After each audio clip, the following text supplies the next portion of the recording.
ओम नमः शिवाय. सर्वांना महाशिवरात्रीच्या हार्दिक शुभेच्छा.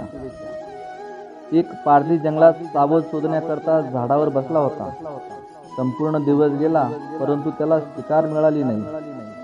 सायंकाळी हरणाचा एक कळप तेथे पाणी पिण्याकरता आला. पारधी बाण सोडणार तेवढ्यात त्यातील एक हरिण पुढे येऊन पारध्याला म्हणाला, हे पारध्या, तू बाण सोडणार आणि आमची शिकार करणार हे अटळ आहे.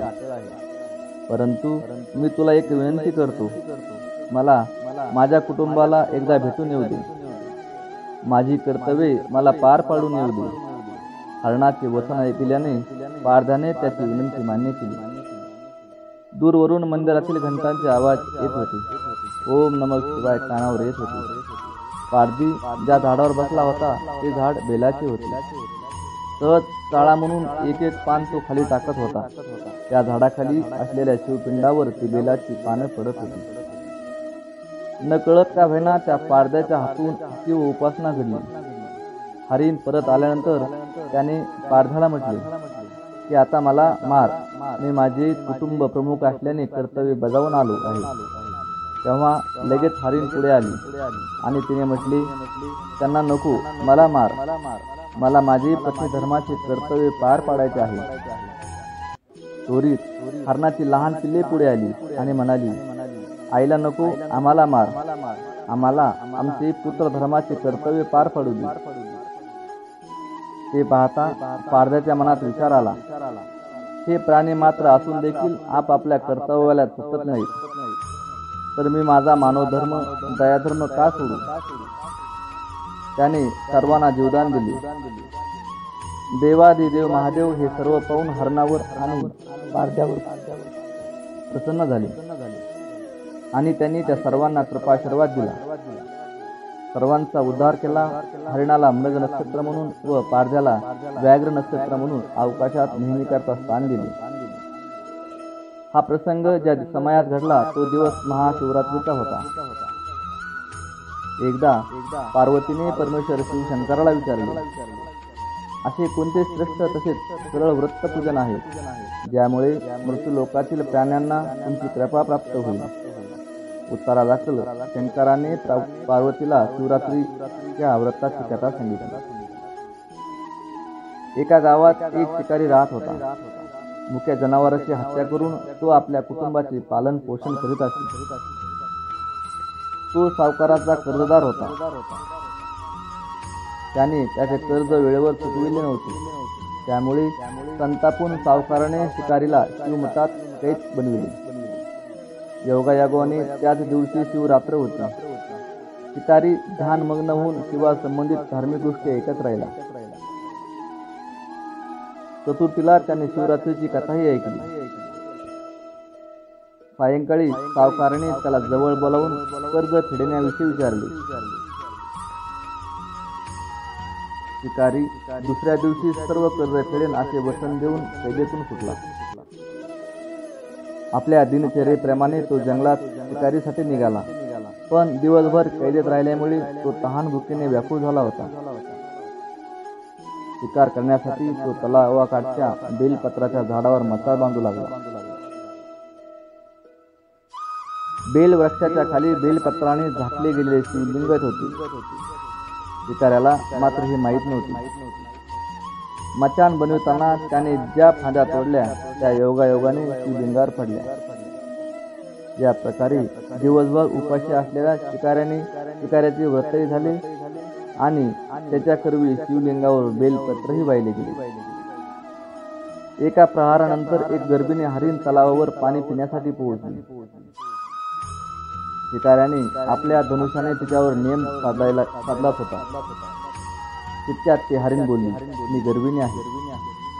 तू एकाच वेळी 2 जीवाची हत्या करशील हे योग्य नाही. मी आपल्या पिलाला जन्म देऊन लवकरच तुझ्यासमोर येईल, तेव्हा तू मला मार. शिकाऱ्याने धनुष्य बाजूला ठेवले आणि हरिणी झाडाआड लुप्त झाली. काही वेळाने दुसरी हरिणी तिथून निघाली. शिकाऱ्याच्या आनंदाला पारावर उरला नाही. त्याने तिच्यावर नेम साधला. हे बघून त्या हरिणीने त्याला सांगितले, की हे पारधी, मी कामातूर वीरहिणी आहे, आपल्या प्रियेच्या शोधात भटकत आहे.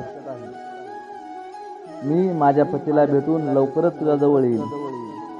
शिकारीने तिलाही जाऊ दिले. दोनदा शिकार हातातून गेल्यावर तो चिंतित झाला. तेवढ्यात एक हरिणी आपल्या पिलासोबत तेथून निघाली. शिकारीला जणू सुवर्ण संधीच मिळाली. त्याने धनुष्याला बाण लावला आणि बाण सोडणार तेवढ्यात ती हरिणी बोलली, हे पारधी, मी माझ्या पिलाला त्याच्या वडिलांकडे सोडून लगेच येते. त्यावेळी तू मला मारू नको. शिकारी हसला आणि म्हणाला, समोर आलेली शिकार सोडून द्यायला मी काही मूर्ख नाही. याआधी मी दोनदा शिकार गमावली आहे. माझी मुले तहान भुकेने व्याकुळ झाली असतील. उत्तरादाखल हरिणी म्हणाली, जशी तुला आपल्या मुलांची काळजी वाटते आहे तशीच मलाही वाटत आहे. त्यामुळे मी फक्त काही काळ तुझ्याकडून जीवदान मागत आहे. माझ्यावर विश्वास ठेव, मी लगेच परत येईल. हरिणीचा तो व्याकुळ स्वर ऐकून शिकाऱ्याला तिची दया आली. त्याने तिलाही जाऊ दिले. शिकार न मिळाल्यामुळे तो बेलाच्या झाडावर बसून बेलपत्र तोडत खाली फेकत होता. काही वेळाने एक धष्टपुष्ट मृग त्या रस्त्यावर जात होता. आता या मृगाची नक्कीच शिकार करावी असा विचार केला. पण त्याच्यावर नियम धरला असता मृग दिनवाण्या स्वरात म्हणाला, हे पारधी, जर तू माझ्या आधी 3 हरिणींना मारले असेल तर मला मारण्यातही वेळ करू नकोस. म्हणजे त्यांच्या वियोगात मला एकही क्षणाचे दुःख सहन करावे लागणार नाही. मी त्यांचा पती आहे आणि जर तू त्यांना जीवदान दिले असतील तर मला काही क्षणासाठी जीवदान देण्याची कृपा कर.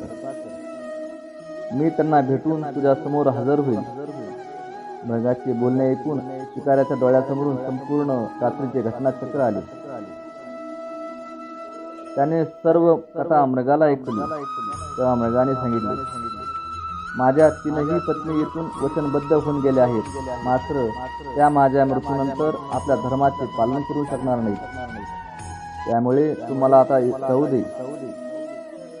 मी त्यांच्या समवेत तुझ्या समोर हजर होतो. उपवास, रात्रीचे जागरण तसेच शिवलिंगावर बेलपत्र चढविल्यामुळे शिकारीच्या हिंसक हृदयाचे निर्मल हृदयात परिवर्तन झाले होते. धनुष्य त्याच्या हातातून निसटले. शिवाने त्याच्या हृदयात बदल घडून आणला. त्याला आपल्या भूतकाळातील कर्माचा पश्चाताप झाला. थोड्याच वेळात मृग सहपरिवार शिकाऱ्यासमोर आला. या प्राण्यामधील प्रेम पाहून शिकाऱ्याच्या डोळ्यातून अश्रू व्हायला लागले. शिकाऱ्याने त्यांना न मारता आपणही मुक्या प्राण्यांची हिंसा न करण्याचे ठरविले. देवलोकातून समस्त देव ही घटना बघत होते. घटनेची परिणती झाल्यावर देवदेवतांनी फुलांचा वर्षाव केला. तेव्हा शिकारी लगेच मृग परिवाराला मोक्ष प्राप्ती मिळाली. ओम नमः शिवाय.